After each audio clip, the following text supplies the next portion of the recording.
안녕하세요. 오늘의 다육이 이야기를 해보겠습니다. 오늘은 우리의 다육이를 아프게 하는 병해충에 대해 알아보려고 하는데요.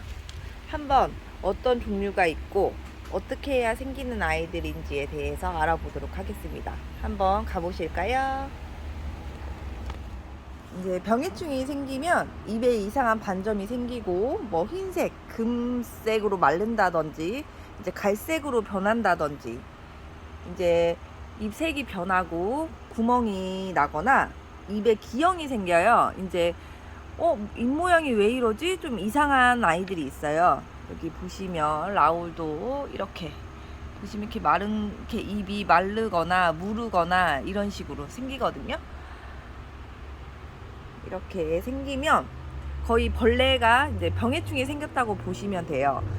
이제 그리고 병해충이 생기는 이유는 기온이 높거나 뭐 너무 건조하거나 습하거나 바람이 잘 안 불거나 이제 통풍이 안 된다는 얘기죠. 환기도 잘 안 되고 그리고 입이 너무 빽빽하게 무성하게 이제 공기가 투입이 안 될 정도로 그렇게 빽빽하게 있거나 이제 일조량이 부족하거나 이제 수분 스트레스로 수분이 부족해서 이제 약해져 있는 식물에게 벌레가 잘 생겨요. 그래서 이제 생긴 벌레는 주위의 식물들한테까지 영향을 끼치게 되는데요. 한번 어떤 종류가 있고 어떻게 관리를 하고 해야 되는지 한번 알아보도록 할게요. 자, 우리 다육이를 아프게 하는 첫 번째 병해충은 진딧물이에요.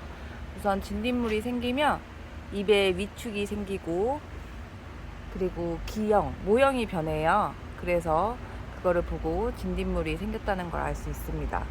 이제 원인으로는 건조하고 통풍이 안 되면 쉽게 생기거든요.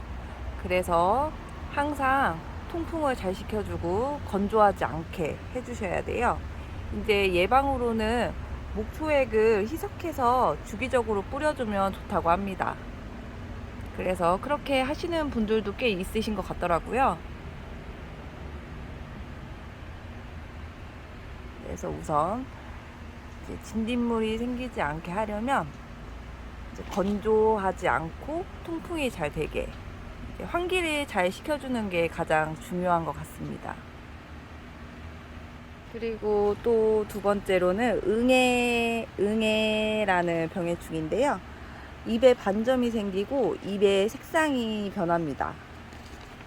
그리고 피해를 입은 광합성을 잘 할 수가 없어서 이제 떨어지지 말아야 할 잎도 다 떨어집니다. 한마디로 우수수 떨어진다는 얘기거든요. 그리고 먼지 낀 것처럼 지저분해지고 거미줄이 생겨요. 이제 고온 건조, 이제 높은 온도에서 건조해지면 생기기 쉽고요. 이제 통풍이 안 되면 생기기 쉬운 아이예요. 이제 혹시 응애가 생기면 흙에도 약을 해주셔야 돼요. 이제 물을 잘 주시고 환기도 잘 시켜주셔야 합니다.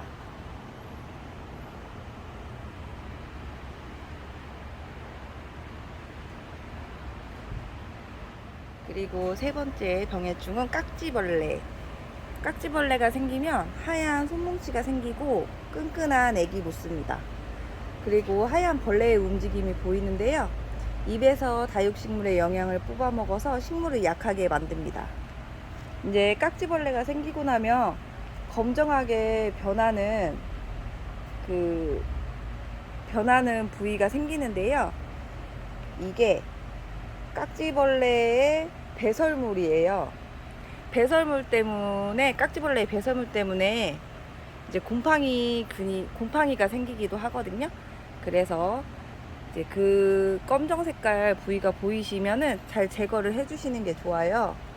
이제 생기는 원인은 통풍불량, 높은 생밀도, 극심한 건조에서 생기기 쉽고요. 겨울철 이상고온 아니면 물을 너무 자주 주거나 그래도 생깁니다. 그래서 이제 환기를 잘 시켜주시고 물을 적당한 날짜에 맞춰서 주시는 게 가장 중요합니다. 그리고 이제 네 번째로 우리의 다육이를 아프게 하는 병해충은 총체벌레라는 아이인데요. 입에 반점이 생기고 입장에 스크래치를 내면서 돌아다닙니다. 한 곳에 있는 것이 아니라 이곳저곳 돌아다니면서 입에 상처를 내는데요. 알은 꽃이나 입에 있고 번데기는 흙 속에 있어가지고 발견하기가 좀 어려워요. 그래서 이제 미리 예방을 해주시는 게 좋은데, 이제 꽃대라든지 다육이를 심을 때 흙에 살충제를 살포해서 심어주시는 것도 좋고요. 그리고 요 아이가 이제 햇빛 때문에 탔다고 생각하시는 분들이 꽤 있으시대요. 이제 총체벌레 때문에 그런지 모르고, 이제 햇빛에 탄 것과 총체벌레가 핥히고 간 부위가 거의 비슷하기 때문에 이제 미리 예방을 해주시는 게 좋아요. 잘 생기는 이유가 건조하면 잘 생기거든요. 그리고 이 아이는 워낙에 이제 한 곳에 머무는 게 아니라 여러 곳을 돌아다니면서 다육이를 아프게 하기 때문에 한번 생기면은 이제 걷잡을 수 없이 다육이를 돌아다니면서 다 아프게 하고 다니기 때문에 미리 예방을 해주시는 게 좋습니다.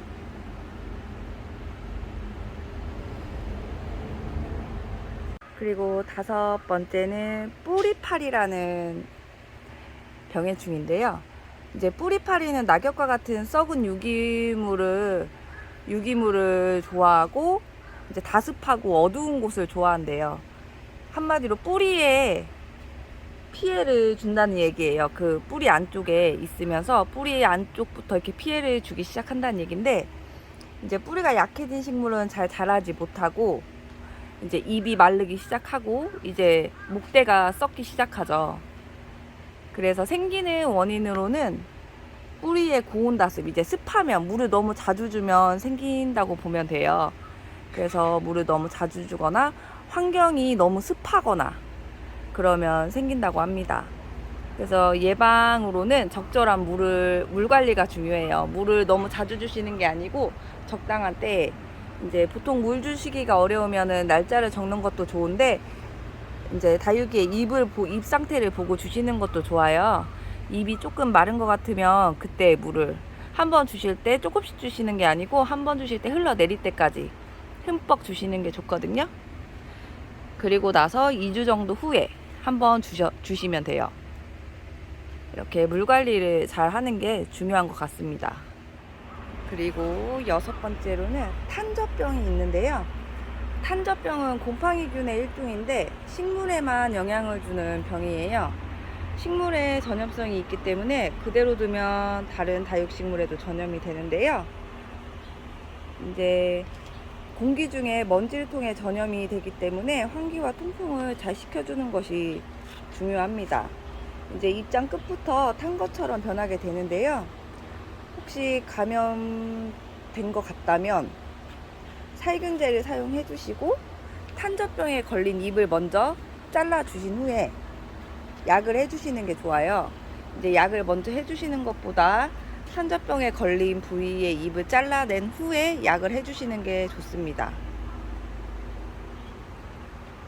이제 여름 장마철에 자주 발생하기 때문에 이제 통풍과, 이제 만약에 통풍이 어렵다 싶으시면 선풍기를 켜놓고 이제 관리를 해주시는 것도 좋아요. 이제 베란다 같은 곳에서는 그렇게 많이 관리를 해주시더라고요.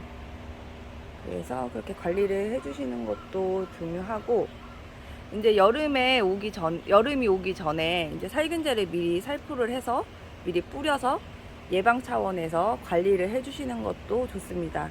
이제 그런 탄저병 같은 경우에는 이제 무름병이랑 같이 오기 때문에 이제 여름이 습하기 때문에 무름병이랑 같이 올 때가 많아요. 그래서 미리 예방을 해주시는 게 좋습니다. 자, 이렇게 오늘은 다육이를 아프게 하는 병해충에 대해 알아봤는데요.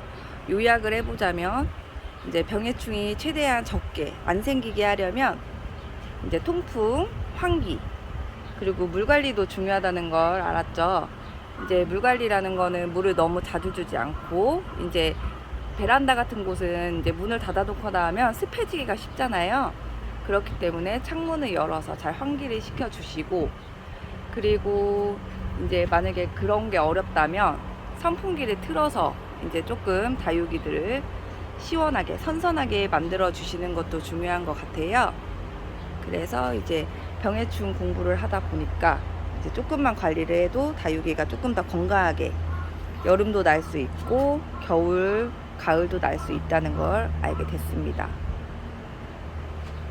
어떠셨나요? 유익한 정보 되셨을까요? 다음번에는 더 좋은 정보로 찾아뵙도록 할게요. 안녕.